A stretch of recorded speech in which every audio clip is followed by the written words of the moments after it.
Shalom, selamat pagi jemaat Tuhan. Berjumpa kembali dalam doa pagi online. Tiada sepertimu.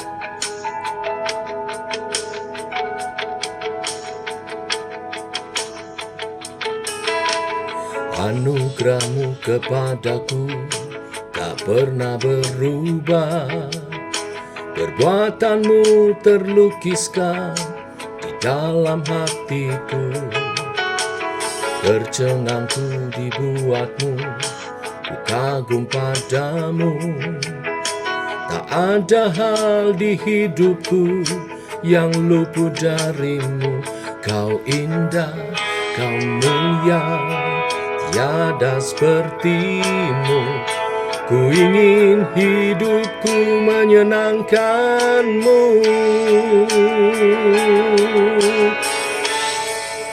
Segala puji, segala hormat, segenap hatiku menyembahmu. Terimalah segenap hidupku sebagai persembahan yang hidup. Kau terawal dan terakhir, pencipta segalanya. Seluruh bintang pun bersinar oleh ucapanmu. Engkau pun mengasihiku, penulis hidupku. Tak henti segenap nafasku menyembahmu selalu. Ku puji, ku sembah, tiada sepertimu. Ku ingin hidupku menyenangkanmu.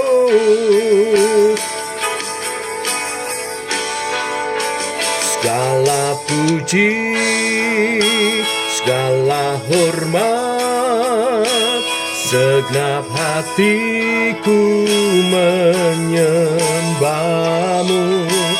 Terimalah segenap hidupku sebagai persembahan yang hidup.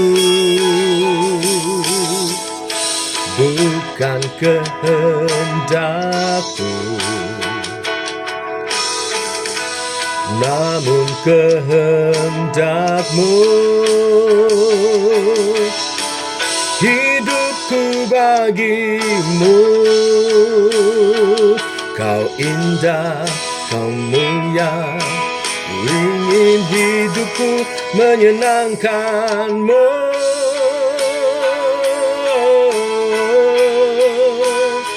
Menyenangkanmu. Segenap hidupku, segenap hatiku, segenap kekuatanku, segenap akal budi, segenap hidupku menyenangkanmu.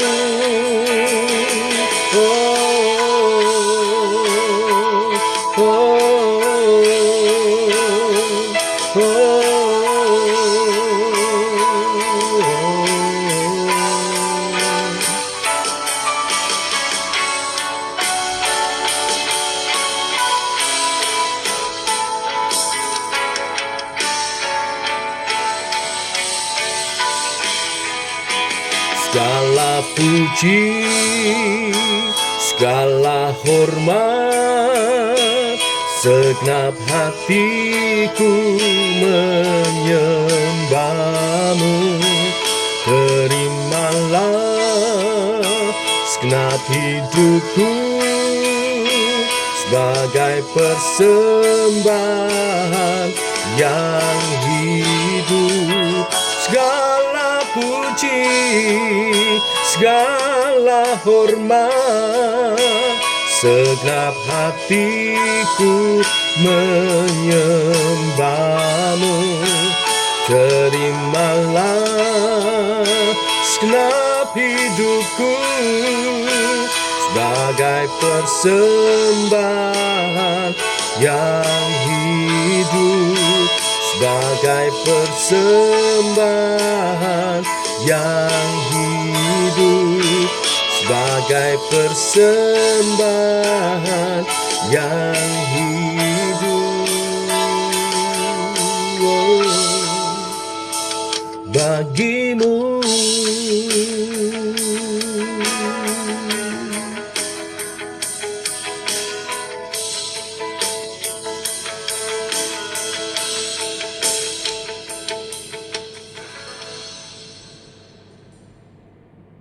Tiba waktunya untuk kami merenungkan firman-Mu.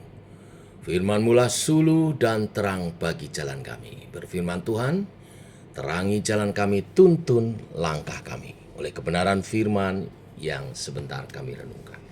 Dalam nama Tuhan Yesus Kristus. Amin. Bapak Ibu, kita masuk kitab Roma pasal 1. Kita baca ayat 1 sampai yang ke-17 saja.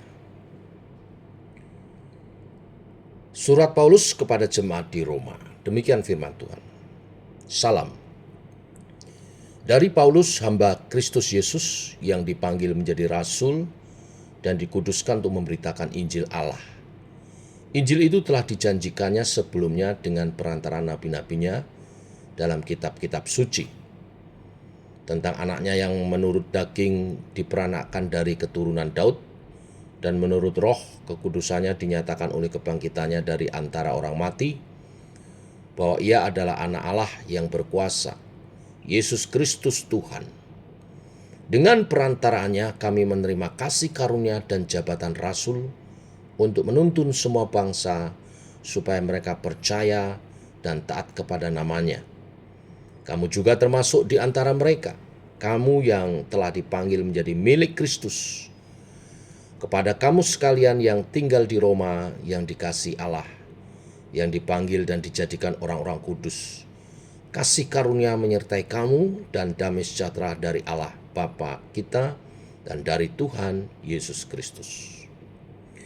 Pertama-tama aku mengucap syukur kepada Allahku oleh Yesus Kristus atas kamu sekalian, sebab telah tersiar kabar tentang imanmu di seluruh dunia. Karena Allah yang kulayani dengan segenap hatiku dalam pemberitaan Injil anaknya adalah saksiku, bahwa dalam doaku aku selalu mengingat kamu. Aku berdoa, semoga dengan kehendak Allah aku akhirnya peroleh kesempatan untuk mengunjungi kamu. Sebab aku ingin melihat kamu untuk memberikan karunia rohani kepadamu guna menguatkan kamu, yaitu supaya aku ada di antara kamu dan turut terhibur oleh iman kita bersama, baik oleh imanmu maupun oleh imanku.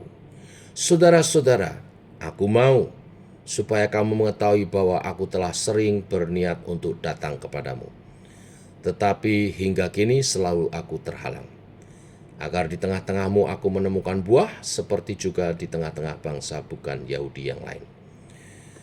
Aku berutang baik kepada orang Yunani maupun kepada orang bukan Yunani, baik kepada orang terpelajar maupun kepada orang tidak terpelajar. Itulah sebabnya aku ingin untuk memberitakan Injil kepada kamu juga yang diam di Roma. Sebab aku mempunyai keyakinan yang kokoh dalam Injil, karena Injil adalah kekuatan Allah yang menyelamatkan setiap orang percaya. Pertama-tama orang Yahudi, tetapi juga orang Yunani. Sebab di dalamnya nyata kebenaran Allah yang bertolak dari iman dan memimpin kepada iman, seperti ada tertulis, orang benar akan hidup oleh iman.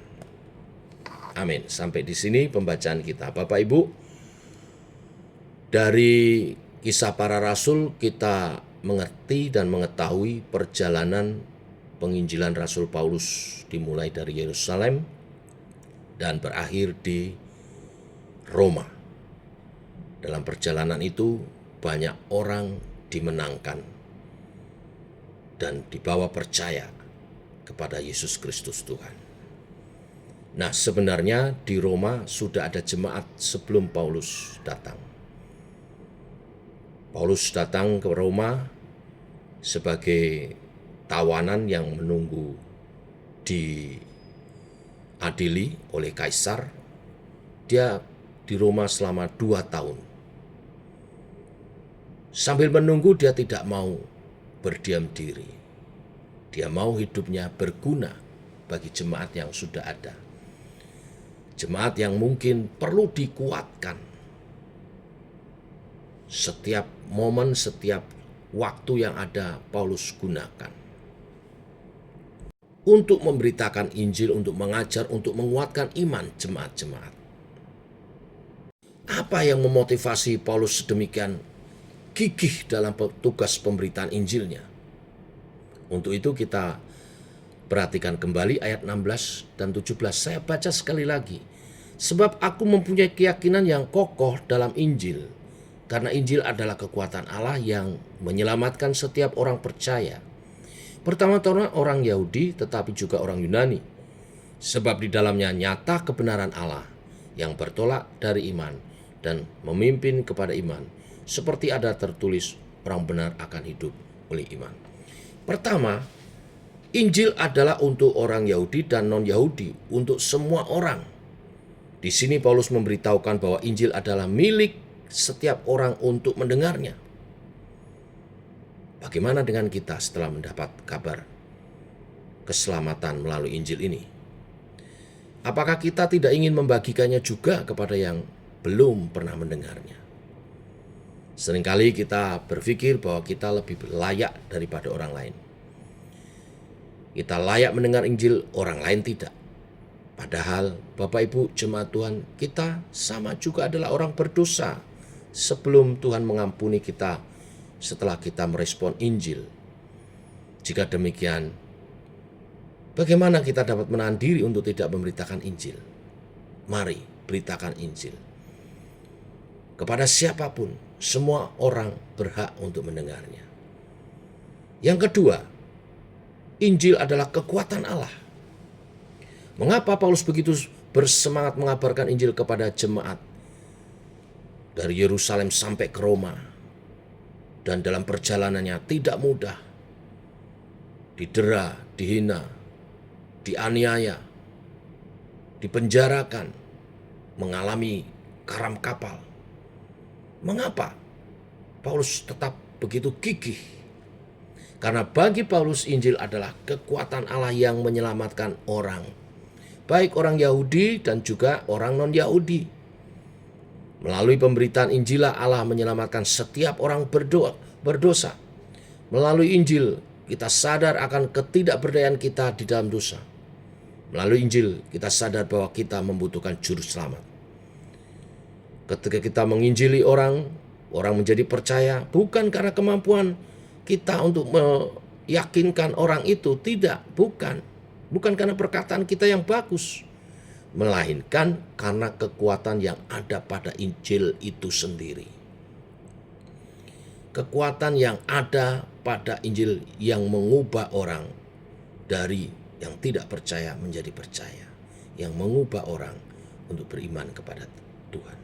Oleh sebab itu, mari beritakan Injil supaya banyak orang bertobat dan diubahkan kehidupannya. Terlebih orang-orang yang ada di sekitar kita, yang mungkin kita lebih sayangi, lebih cintai karena berhubungan dengan kita. Yang ketiga, mengapa Paulus begitu gigih memberitakan Injil? Karena Injil adalah kebenaran Allah. Nah, ini Bapak Ibu, tanpa kebenaran Allah, hidup kita bagaikan orang yang berjalan dalam gelap tanpa penerangan. Jelas sangat berbahaya, bisa masuk jurang, bisa terbentur, bisa tersandung. Hidup kita bagaikan orang yang berjalan di padang gurun tanpa kompas dan peta. Kita bisa tersesat, mati kepanasan atau kedinginan, atau bahkan mungkin diserang binatang buas. Kita harus mengenal kebenaran Allah, bukan hanya sekedar mengetahui intelektual saja. Seringkali kita menjadi tinggi hati ketika kita sudah mengetahui banyak pengetahuan atau sudah banyak membaca buku. Kebenaran bukanlah sekedar pengetahuan saja. Kita dapat mengenal kebenaran ketika Tuhan memberikan anugerahnya kepada kita melalui Injilnya. Dari mana kebenaran berasal? Yesus berkata, "Akulah jalan dan kebenaran dan hidup." Injil adalah Yesus yang adalah Tuhan dan Juru Selamat, menjadi manusia untuk mengorbankan hidupnya supaya kita yang seharusnya binasa peroleh hidup yang kekal, menemukan jalan, kebenaran, dan kehidupan. Itulah kebenaran hidup, itulah kebenaran sejati. Tuhan mengampuni segala dosa kita dan memberi anugerahnya untuk kita diselamatkan. Tidak ada seorang pun yang datang kepada Bapa kalau tidak melalui aku. Hanya melalui Injil Tuhan, melalui Yesus Kristus, kita dapat memahami kebenaran dan kita dibenarkan dan kita diselamatkan. Akhirnya Bapak Ibu sebagai umat pilihan Tuhan yang telah menerima keselamatan, seberapa besar kita bersemangat untuk memberitakan Injil? Adakah seperti Paulus? Saya berharap kesaksian Paulus dan membuka kitab Roma hari ini di pasal 1 memotivasi kita berkobar-kobar untuk bersemangat memberitakan Injil. Bersama dengan kita belajar dari doktrin-doktrin yang disampaikan dalam penginjilan di kota Roma. Tuhan memberkati. Mari kita berdoa. Bapa, kami mengucap syukur oleh kasih anugerah-Mu, rahmat-Mu baru. Demikian pagi hari ini, oleh kasih Tuhan, kami telah merenungkan kebenaran firman Tuhan.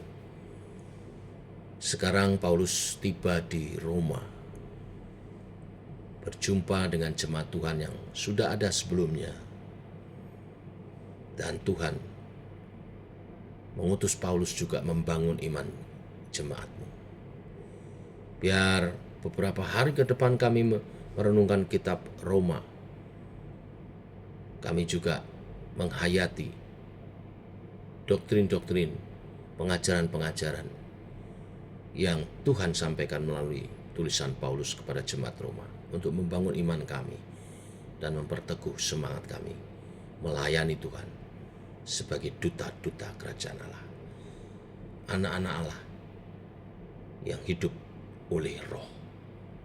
Tuhan memberkati kami semua, yang sakit disembuhkan, yang lemah dikuatkan, bahkan penjagaan Tuhan beri, kasih, kuasa Tuhan limpahkan, menyertai sepanjang hari ini perjalanan hidup umat-Mu. Dalam rahmat-Mu kami berdoa, kami mengucap syukur. Dalam nama Tuhan Yesus. Amin.